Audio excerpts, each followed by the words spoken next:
एक नगर में एक ब्राह्मण दंपत्ति रहते थे। वे दोनों प्रतिदिन 7 कोस दूर गंगा और यमुना नदी में स्नान करने जाते थे। इतनी दूर आने जाने से ब्राह्मण की पत्नी थक जाती थी। एक दिन उसने अपने पति से कहा कि हमारा एक पुत्र होता तो कितना अच्छा रहता। पुत्र की बहू आती तो हमें घर वापस जाने पर खाना बना हुआ मिलता और बहू घर का काम भी कर देती। अपनी पत्नी की बात सुनकर ब्राह्मण ने कहा, तूने बात तो सही कही है, चल मैं तेरे लिए बहू ला ही देता हूं। ब्राह्मण ने कहा, एक पोटली में आटा डालकर कुछ मोहरे रख दे। ब्राह्मण के कहे अनुसार उसने पोटली बांध कर दे दी।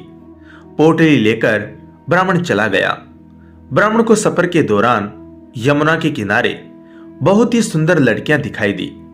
वे रेत में घर बनाकर खेल रही थी। उनमें से एक लड़की ने कहा कि मैं अपना घर नहीं बिगाड़ूंगी, मुझे तो रहने के लिए ये घर चाहिए। लड़की की बात सुनकर ब्राह्मण मन ही मन सोचने लगा कि बहू बनाने के लिए यही लड़की उचित है। जब वह लड़की जाने लगी तो ब्राह्मण भी उसके पीछे पीछे उसके घर तक चला गया।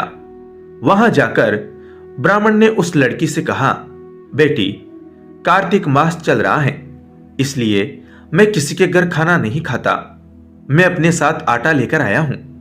तुम अपनी माता से पूछो कि क्या वह मेरे लिए आटा छानकर 4 रोटी बना देगी।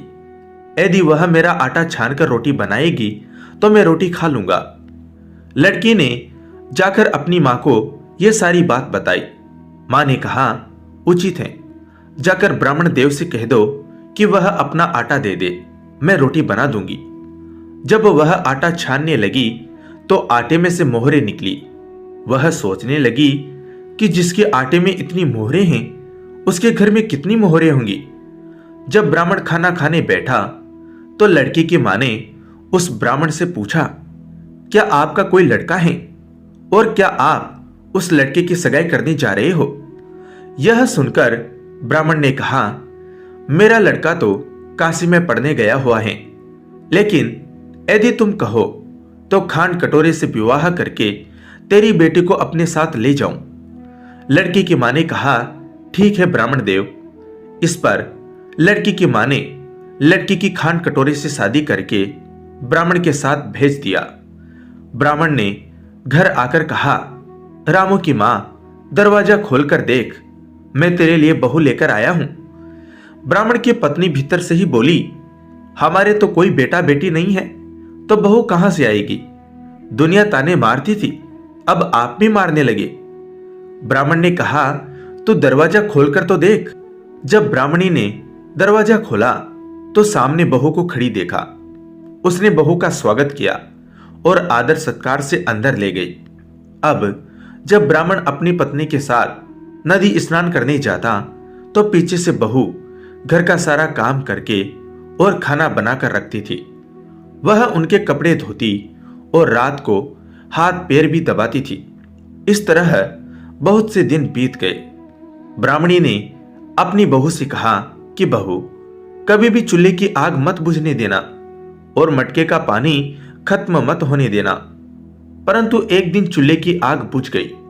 यह देखकर बहू घबरा गई और भागी भागी अपनी पड़ोसन के पास गई और कहा कि मेरे चूल्हे की आग बुझ गई है, मुझे थोड़ी आग चाहिए। मेरे सास ससुर सुबह 5 बजे से गए हुए हैं, वह थके हुए घर आएंगे, इसलिए मुझे उनके लिए खाना बनाना है।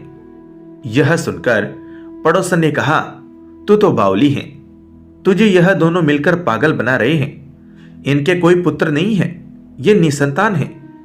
बहू ने कहा, नहीं, ऐसा मत बोलो, इनका बेटा तो बनारस काशी में पढ़ने गया हुआ है। इस पर पड़ोसन ने कहा, यह तुझे झूठ बोलकर लाए हैं, मेरी बात सच मान, इनके कोई बेटा नहीं है। अब बहू पड़ोसन की बातों में आ गई और कहने लगी, अब आप ही बताओ मैं क्या करूं? पड़ोसन ने कहा, करना क्या है, जब तुम्हारे सास ससुर आए तो जली हुई रोटियां बनाकर देना और बिना नमक की दाल बनाकर देना। खीर की कड़ची दाल में और दाल की कड़ची खीर में डाल देना। पड़ोसन ने उसे अच्छे से सिखा पढ़ा दिया। फिर जब उसके सास ससुर घर आए तो उसने न तो उनका आदर सत्कार किया, ना ही उनके कपड़े धोए। जब उसने सास ससुर को खाना दिया तो सास बोली, बहू, आज यह रोटियां जली हुई क्यों हैं और दाल भी अलोनी है। तब बहू ने पलटकर कहा, एक दिन ऐसा खाना खा लोगे तो कुछ बिगड़ नहीं जाएगा तुम्हारा। सास ससुर को खरी खोटी सुनाकर वह फिर से पड़ोसन के पास गई और बोली कि अब आगे क्या करना है।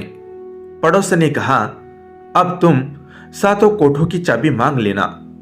अगले दिन जब वह स्नान करने के लिए जाने लगे तो बहू अड़ गई कि मुझे तो 7 कोठों की चाबी चाहिए। तब ससुर ने कहा कि इसे चाबी दे दो। तब सास ने बहू को चाबी दे दी। सास ससुर के जाने के बाद जब बहू ने दरवाजे खोले तो देखा कि किसी में अन्न भरा है, किसी में धन भरा है और किसी कोठे में बर्तन पड़े हैं। जब उसने सबसे ऊपर का 7वां कोठा खोला तो देखा कि शिवजी, पार्वती माता, गणेश जी, लक्ष्मी माता, पीपल पथवारी, कार्तिक के ठाकुर, राय दामोदर, तुलसी जी का बेड़वा, गंगा यमुना और 33 कोटि देवी देवता विराजमान हैं। वहीं पर एक लड़का चंदन की चौकी पर बैठा माला जप रहा है। यह सब देखकर उसने लड़के से पूछा, तुम कौन हो? तब लड़का बोला, मैं तेरा पति हूं, अभी दरवाजा बंद कर दे, जब मेरे माता पिता आएंगे तब दरवाजा खोलना। यह सब देखकर बहू बहुत खुश हुई और 16 श्रृंगार कर सुंदर वस्त्र पहनकर अपने सास ससुर का इंतजार करने लगी। उसने अपने सास ससुर के लिए अच्छे अच्छे पकवान बनाए। जब उसके सास ससुर घर पर आए तो उसने उनका आदर सत्कार किया और प्रेम पूर्वक खाना खिलाया और हाथ पैर दबाने लगी। पैर दबाते दबाते बहू ने कहा, मां, आप इतनी दूर गंगा यमुना स्नान करने के लिए जाती हो तो आप थक जाती हो, इसलिए आप घर पर ही स्नान क्यों नहीं करती हो? यह सुनकर सास कहने लगी, बेटी, गंगा यमुना घर पर तो नहीं बहती हैं। तब उसने कहा, हाँ माँ जी, बहती हैं, चलो मैं आपको दिखाती हूं। जब बहू ने 7वां कोठा खोलकर दिखाया तो उसमें शिवजी, पार्वती जी, गणेश जी, लक्ष्मी जी, पिपल पथवारी, कार्तिक के ठाकुर, राय दामोदर, तुलसी जी का बेड़वा, गंगा यमुना बह रही हैं और 33 कोटि देवी देवता विराजमान हैं। वहीं चौकी पर बैठा एक लड़का माला जप रहा है। मां ने उसे देखकर कहा, बेटा तू कौन है? लड़का बोला, मां, मैं तेरा बेटा हूं। तब ब्राह्मणी ने पूछा, तू कहां से आया है? लड़के ने जवाब दिया, मुझे कार्तिकेय ने भेजा है। मां ने कहा, बेटा, यह संसार कैसे मानेगा कि तू मेरा बेटा है? मां ने कुछ विद्वान पंडितों से मदद मांगी। पंडितों ने कहा, इस पार बहू बेटा खड़े हो जाए और उस पार मां खड़ी हो जाए। मां ने चमड़े की अंगिया पहनी हो और छाती में से दूध की धार निकलकर बेटे की दाढ़ी मूछ भीगे और पवन पानी से गठजोड़ा बंधे, तब मानेंगे कि यह इस मां का ही बेटा है। उसने ऐसा ही किया। चमड़े की अंगिया फट गई और छाती में से दूध की धार निकलकर बेटे की दाढ़ी मूछ भीग गई। पवन पानी से बहू बेटे का गठजोड़ बंध गया। यह सब देखकर ब्राह्मण और उसकी पत्नी का खुशी का ठिकाना ना रहा।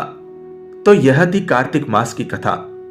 हे कार्तिक के ठाकुर, जैसे ब्राह्मण और ब्राह्मणी को बहू बेटा दिया, वैसे सबको देना। कार्तिक मास की कथा कहने, सुनने और हुंकार भरने वाले सब पर कृपा करना। धन्यवाद दोस्तों।